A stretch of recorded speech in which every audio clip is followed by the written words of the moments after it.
whatever age you start, right? And then you have to take it slowly, and then there'll be a lot of accents, like American accent or a Australian accent, which are more sidey by nature, automatically, and even like in England, a lot of Cockney or this or that, okay, or any other place in Europe. And see, the thing is, like, when you start learning Sanskrit, even like if people start learning Sanskrit and try to learn Sanskrit, and they have to learn the alphabet first, right? And you have to speak it properly, the alphabet. Okay, so if you start speaking the alphabet properly, then you will have to actually be centered anyways to be able to speak that alphabet properly. So it's just like learning a new language, and for a first time, but it takes work and it will be slow, but you have to take it, I think. And if you start with the posture, then the speech thing will follow more easier if you start with the posture first. Yeah. Yeah.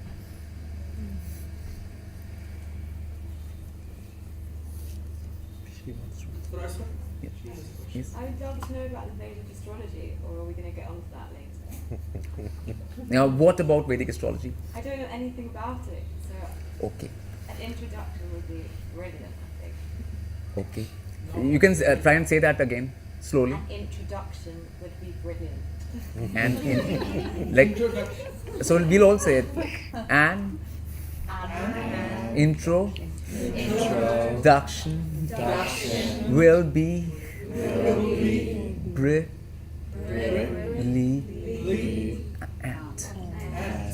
Brilliant.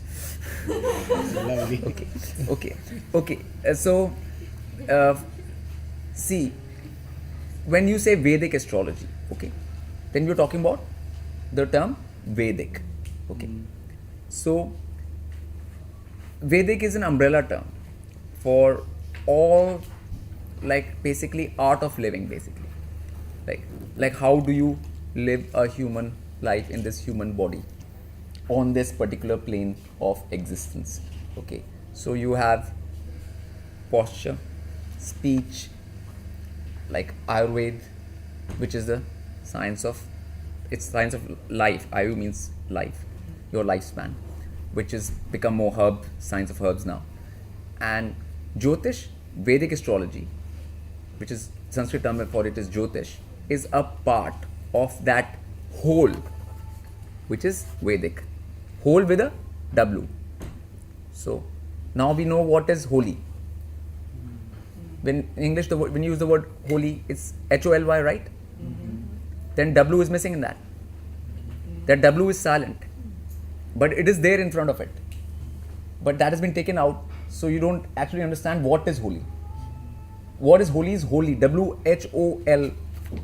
That is holy. When you deal with the whole, then only you are being holy. Mm-hmm. Okay, holistic. Okay, so Vedic astrology is a part of that whole called Vedic. So unless you go for the whole, there's no point going for a part. Okay, just like no machine works in bit parts. If you make just an engine, you don't have the carburetor or that thing, it will not work, right? So you have to go for it as a whole. Okay, so what I gave you right now actually was an introduction to Vedic astrology only. Okay, like, because you are learning something Vedic. That's how the rishis in the ancient times used to teach the students first. They used to teach them posture and speech, which is what's called Uchcharan. Say Uchcharan. Uchcharan. Uchcharan. Which in English is pronunciation. Pronunciation. They used to teach that first. Okay? And then any other sciences came next. And when you start even learning Vedic astrology, and then you'll come across a lot of Sanskrit terms. Now you will have to pronounce them. You will have to speak them out. And how you're going to be able to do that if you're not being able to center your mouth? Yeah. So grounding and that. So like connecting with nature and centering. That puts you in the right frame of mind to understand a divine science like Jyotish, Vedic astrology. Okay. So for that, like a being, when you start doing that and you start taking care of yourself with your what you put in your mouth too. You know, like we talked about what comes out of your mouth through your speech, right? But then comes what you put into your mouth too. So which is called right diet, right posture, okay, right speech. Then you are ready for learning any Vedic science. Okay. I just wanted to ask if there is like a book that explains all of this really well, like that we can read. Because I'd like to read a book about it. Okay. Get as much information as I can. Okay.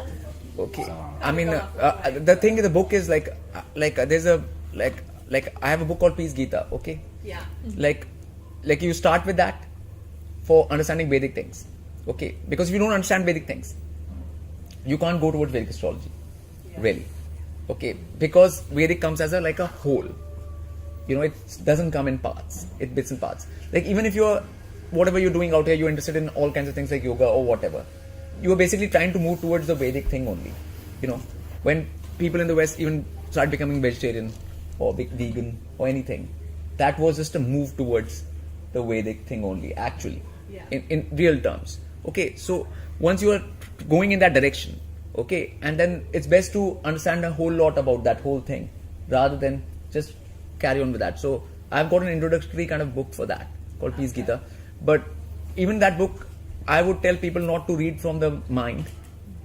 I would like you to speak it out when you read it. Okay? From the center, obviously. And slowly. Okay. To get it. Because all the Vedic knowledge was actually passed through speech and listening. Okay? It was not bookish stuff. Okay? This bookish thing is a Western thing. Okay? Yeah.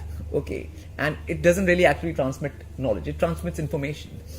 Okay, but not knowledge. Okay, because you don't have the practical application of it. Just in the speaking of it properly, you get a more practical application out of it straight away, rather than just mentally trying to digest something. You know. Because Okay. yeah, using the body is very important in all of your learning. Yeah. Also kind of stuck with centering yourself. Is it really as literal as keeping your pose Yeah. as centered and symmetrical as possible? Because how do you walk through life through your day and maintain that? Maintain that. I mean, like you can definitely do that very easily, like, you know, because like if you're cooking, for example, right? Yeah. You can stand straight and do it straight, like, you know. If I'm just holding one pan in my hand, I'm already not in center anymore. No, but you'll put it down, you'll that thing, but you'll be graceful about it. Your other hand will be moving along with that hand. You're not just going to be like behaving like a polio patient when you're going to lift one hand like that. Your other part of the body can move too. Like if my one hand is moving, the other hand can move too to counterbalance it. Like in Tai Chi, when your one hand is moving, you're moving the other hand as well to create a balance field. So point is you're finding a balance in every action you do. Okay. Okay. That doesn't Yeah. actually mean being. But you're still you're always around the axis. Like you never leave your axis. You are totally conscious of your axis at all points of time. And you're balancing your body around that axis. Like even my hands are moving right now. Yeah. But they're moving around that axis. Okay. Okay. It's a dance. It's like a dance. But around the center. The whole life is a dance. The whole life is a dance. Like you have to be dancing all the time. So when you do something, you're dancing, but you're dancing in a centered way and graceful way. Yeah. Yeah. Yes, you. Okay, back to that point of just, I can't get my head around it a little bit. So what if you're in a state of emergency or panic, or in life these things happen, you can't always be in a calm place? Yes. How do you keep centered? Very good question. And the thing is that the more practice you have being like that when you are calm, when there is not an emergency, the more of a habit and a practice you make up, the more you can do that when the pressure comes to you and when the situation gets tough and things come at you, then that habit will take you through. And that practice, there's a power in practice and creating a habit, okay? And that will take you through any kind of situation. There's something that takes time. You just start like slowly, and then it becomes a part of your nature. You don't even have to think about it after a while, you know. It's just like creating a habit. You might have created bad habits for 15, 20 years. Then it takes 2-3 years to create a good habit. I was just wondering, you said it's important to have the right diet, but Yeah. is it different from every person, or is it something that for everyone? Or No, there's a balanced diet which applies to all beings. Yeah.